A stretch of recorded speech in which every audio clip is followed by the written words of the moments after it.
Hello and welcome to Terrifying Tuesdays. Today's story is The Smiling Man. About 5 years ago, I lived downtown in a major city in the US.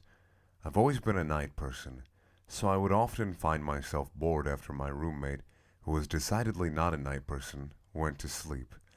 To pass the time, I used to go for long walks and spend the time thinking. I spent 4 years like that, walking alone at night, and never once had a reason to feel afraid. I always used to joke with my roommate that even the drug dealers in the city were polite, but all of that changed in just a few minutes of one evening. It was a Wednesday, somewhere between 1 and 2 in the morning, and I was walking near a police patrolled park, quite a ways away from my apartment. It was a quiet night, even for a weeknight, with very little traffic and almost no one on foot. The park, as it was most nights, was completely empty.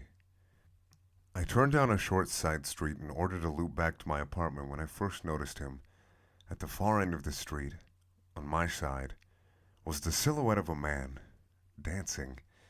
It was a strange dance, similar to the waltz, but he finished each box with an odd forward stride. I guess you could say he was dance walking, headed straight for me.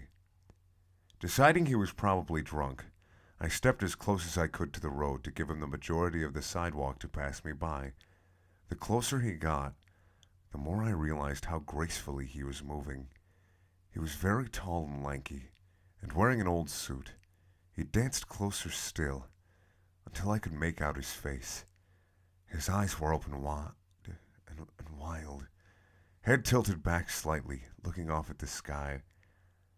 His mouth was formed in a painfully wide cartoon of a smile.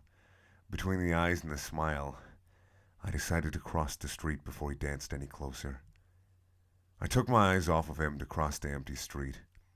As I reached the other side, I glanced back and then stopped dead in my tracks.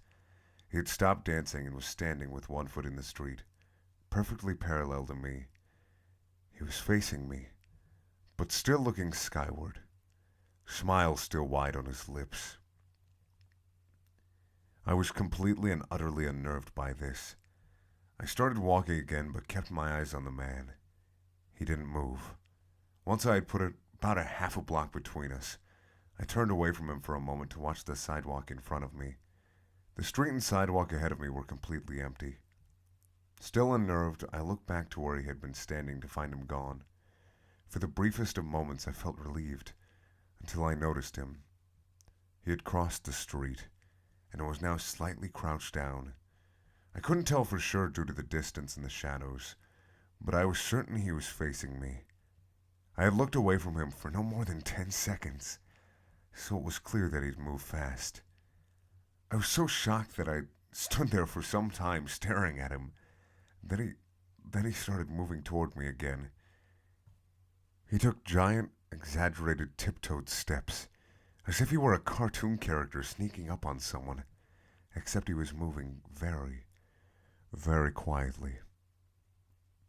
I'd like to say at this point I ran away or pulled out my pepper spray or my cell phone or anything at all, but I didn't. I just stood there, completely frozen as the smiling man crept toward me. And then he stopped again, about a car length away from me, still smiling his smile, still looking to the sky. When I finally found my voice, I blurted out the first thing that came to mind. What I meant to ask was, "What the fuck do you want?" in an angry, commanding tone.